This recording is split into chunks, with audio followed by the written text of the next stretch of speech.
오늘은 현재 시점에서 집이라는 자산을 살 때 생각해야 될 리스크에 대해서 이야기해 보겠습니다. 자산 규모를 늘리면서 리스크 관리를 하려면 대출을 최대한 피해야 되는데 왜 대출을 피해야 되고 어떻게 대출 없이 자산을 늘려갈지 알아보겠습니다. 자산을 늘려나가야 되는 이유에 대해서는 6월 14일 영상에서 자세히 설명을 드렸으니 안 보신 분들은 위에 링크를 눌러서 보시길 추천드립니다.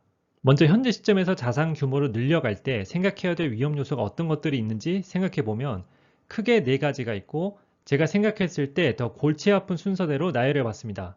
물론 저 순위는 본인이 무주택자냐, 1주택자냐, 다주택자냐에 따라 달라지겠지만 부자가 되기 위해 자산을 늘려나가려고 했을 때를 기준으로 순위를 매겼다고 보시면 됩니다. 먼저 위험 요소 3위와 4위는 내가 산 집의 전세가나 매매가가 떨어질 수 있다는 위험 요소인데 물론 집값이 어떻게 될지는 누구도 장담할 수 없겠지만 예정된 공급량을 보면 어느 정도 분위기를 예상할 수 있습니다. 그렇다고 해도 예상한 대로 꼭 그렇게 된다는 보장은 없기 때문에 상승을 예상하고 매입했다고 하더라도 하락했을 때를 대비를 해야 됩니다. 매매가가 하락하는 경우를 예로 들어보면 현금 4억으로 10억짜리 아파트를 전세 6억을 끼고 더 오를 줄 알고 샀다가 2년 뒤에 2억이 떨어졌다고 가정하겠습니다. 그러면 매매가가 떨어진 것은 속이 상하지만 추가로 돈이 더 들어갈 일은 없고 오래 걸릴 수도 있지만 더 기다리면 다시 가격을 회복할 확률이 더 높기 때문에 일단 팔지 않고 버티면 됩니다. 비자발적인 장기 투자를 하게 돼서 기분은 나쁘지만 돈이 추가로 들어가진 않아서 대응이 쉽습니다. 하지만 여기서 전세가도 같이 하락하게 되면 이제 대응이 힘들어집니다. 매매가만 떨어지면 기분은 나빠도 일단 버티면 되는데 전세가가 1억이 떨어졌는데 세입자가 나가겠다고 하면 1억이라는 돈을 추가로 마련해야 됩니다. 이 예시에서는 가진 현금 4억을 모두 투자했기 때문에 1억을 전세 보증금 반환 대출이나 신용대출로 메꿔야겠죠.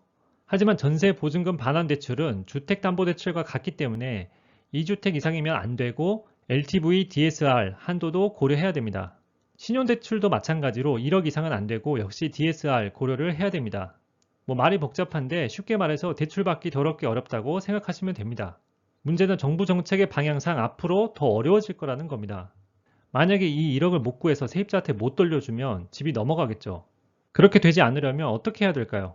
처음에 가진 돈 4억을 전부 넣기보다 3억만 넣고 1억을 들고 있으면 대응이 가능합니다. 현금 4억 중에 3억으로 전세 5억을 끼고 8억짜리 집을 샀다면 전세가 1억이 빠져도 여윳돈으로 그냥 메꾸면 됩니다. 만약에 전세가 1억이 넘게 더 떨어지면 가진 돈 1억에 부족한 부분은 신용대출을 활용하면 되겠죠. 그래서 전세 가격 하락은 투자자에게 치명적이기 때문에 전세금의 20% 정도는 현금성 자산으로 가지고 있는 것이 좋습니다. 일반적으로 공급량을 보고 매입을 하면 전세 가격이 빠질 일은 많지 않지만 경제 위기가 온다든지 매도 타이밍이 어긋난다든지 입주 물량에 취약한 지방 소도시에 투자한 경우 예외 상황이 발생할 수 있기 때문에 전세금의 20%는 금방 현금으로 바꿀 수 있고 비교적 안정적인 현금성 자산으로 보유하는 것을 추천드립니다. 그냥 은행에 현금으로 가지고 있으면 물가 상승의 방어가 안 되기 때문에 현금성 자산을 추천드리는데 저는 리츠나 배당형 주식, 금, 달러 ETF와 같이 금방 현금으로 바꿀 수 있고 비교적 안정적이며 인플레이션 방어를 할 수 있는 모든 자산을 다 현금성 자산이라고 봅니다. 지금까지 3번, 4번 매매가와 전세가 하락은 어떻게 대응하는지 알아봤는데 2번 대출 금리가 올라서 이자와 원금을 갚는 것이 힘들어진다면 어떻게 대응을 해야 될까요? 이건 대응이 안 됩니다. 대출 이자가 감당이 안 되는 자산은 정리를 해야 됩니다. 그렇기 때문에 현재 대출 이자가 싸다고 해도 나중에 이자가 더 오를 수도 있다는 것을 감안하고 대출을 일으켜야겠죠. 그렇지만 자산 규모를 늘려나갈 목적이라면 대출을 받지 않는 것이 더 좋습니다.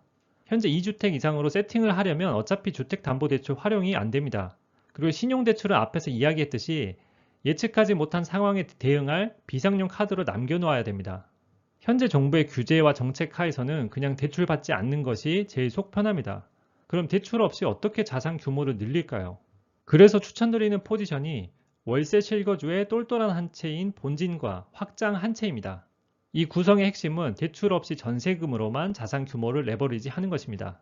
이 예시를 자세히 보면 현금 4억으로 분배를 했는데 일단 살 집이 있어야 되니까 보증금 5천만 원에 월 100만 원짜리 월세집에 실거주를 합니다. 그리고 규제 지역의 6억짜리 아파트를 전세 4억을 끼고 삽니다. 첫 번째 집이니 취득세는 기본 세율이고 팔지 않을 거기 때문에 양도세는 생각하지 않아도 됩니다. 두 번째 집은 5천만 원으로 전세 2억 5천을 끼고 3억짜리 비규제 지역 아파트를 삽니다. 그러면 역시 취득세는 기본세율이 나오고 나중에 2년 또는 4년 뒤에 팔 때 양도세도 기본세율입니다. 마지막으로 현금성 자산을 미국 리츠 주식 7천만 원어치와 현금 3천만 원을 가지고 리스크 대비를 합니다. 이렇게 세팅을 하면 대출 없이 순자산 4억으로 10억 정도의 총 자산 규모를 만들면서 세금 규제도 최소화하고 하락도 대비할 수 있습니다. 물론 2주택을 가지 않고 똘똘한 한 채에 올인하는 포지션도 있습니다. 이렇게 8억짜리 아파트를 본진으로 삼을지 앞에서 본 구성처럼 6억짜리 아파트를 본진으로 삼을지 그리고 규제 지역에 할지 비규제 지역에 할지는 그 아파트의 상승 여력과 본인의 거주 요건에 맞춰서 결정을 해야겠죠. 나중에 실거주할 생각이 없다면 비규제 지역에 똘똘한 한 채를 해서 실거주 2년 없이 비과세를 노리는 것도 좋은 방법입니다. 지금까지 대출을 왜 피해야 되고 어떻게 피할 수 있는지 알아봤는데 제일 골치 아픈 위험 요소 1위인 정부 규제는 어떻게 대응해야 될까요? 정부 규제는 어느 시점에 발생할지 예측이 어렵고 생기면 또 빠르게 적용이 되며 최근에는 소급 적용까지 하고 있기 때문에 불확실성이 매우 큽니다. 한 대 맞더라도 예상하고 맞으면 덜 아픈데 모르고 맞으면 치명적인 것처럼 정부 규제의 불확실성은 매우 대응하기 어렵습니다. 부동산 거래는 짧아도 1, 2년, 길면 10년 이상을 생각하고 대출과 세금을 고려해서 진행이 되는데 갑자기 이런 규칙과 조건들이 바뀔 수 있고 그로 인해 예상했던 수익이 박살이 날 수 있다는 게 가장 큰 위험 요소라는 겁니다. 그래서 기존에 생각했던 자산 구성에서 어떤 규칙이 바뀌면 치명적일지를 상상해서 대비를 해야 됩니다. 추천드렸었던 자산 배치 구성에서 대출은 없기 때문에 정부가 모든 대출을 금지해도 상관이 없고 대출 금리가 5%가 올라도 상관이 없습니다. 다만 전세 대출을 제한한다면 전세가가 하락할 수 있는데 이미 20% 정도 하락은 대응을 할 수 있고 국민 정서상 전세 대출 제한은 힘들 겁니다. 그 다음으로 생각할 수 있는 건 비규제 지역이어서 매입했던 확장용 아파트가 규제 지역으로 지정되는 경우입니다. 비규제 지역이 규제 지역으로 지정되면 양도세 규제가 바로 적용되기 때문에 수익률이 박살이 납니다. 그렇다면 규제가 풀릴 때까지 비자발적 장기 투자를 하게 되지만 그냥 들고 있으면 되기 때문에 큰 문제는 아닙니다.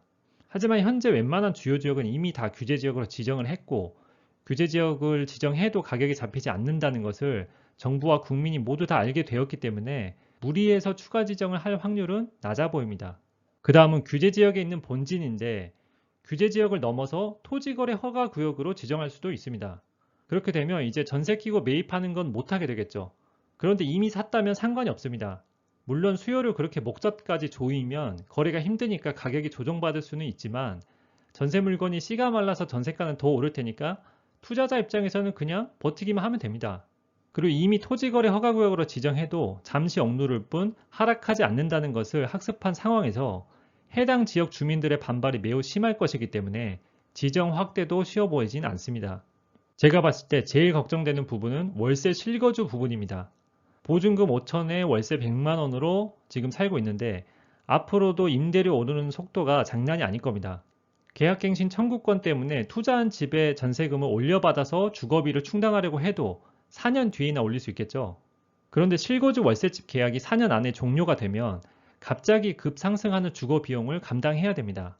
물론 현금을 어느 정도 준비했고 지속적인 수입이 있다면 대응할 수 있겠지만 미리 예상을 해서 대비를 해야 됩니다. 제 상상으로는 이 정도가 확률은 낮지만 가능해 보이는데 여러분이 봤을 때 제가 제안한 자산 배분에 치명적일 것 같은 정부 규제를 상상해서 댓글로 달아주세요. 저도 같이 대응 방법을 생각해서 답글을 달아보도록 하겠습니다. 지금까지 내용을 정리하자면 자산 규모를 늘리는 과정에서 리스크 관리가 필요한데 대출을 받지 않고 전세금으로만 레버리지를 하면서 투자한 집 전세금 총액의 20% 정도를 현금성 자산으로 보유하면 리스크 관리가 가능하다고 말씀드렸습니다. 자산 규모를 키우고 운용해 가는 과정에서 예상대로 흘러간다면 좋겠지만 세상 일이 그렇지 않기 때문에 리스크 관리는 필수입니다. 리스크 관리를 하는 궁극적인 목적은 내 자산을 내가 사고 싶을 때 사고 팔고 싶을 때 팔기 위함입니다. 내 자산을 사고 팔 때 정부, 전문가, 친인척 때문이 아니고 내가 생각하는 나만의 타이밍에 거래하기 위해서 리스크 관리에 꼭 신경 쓰시기 바랍니다. 여기까지 봐주셔서 감사합니다. 내용이 도움이 되셨다면 힘내서 올리라고 구독과 좋아요 부탁드립니다. 감사합니다.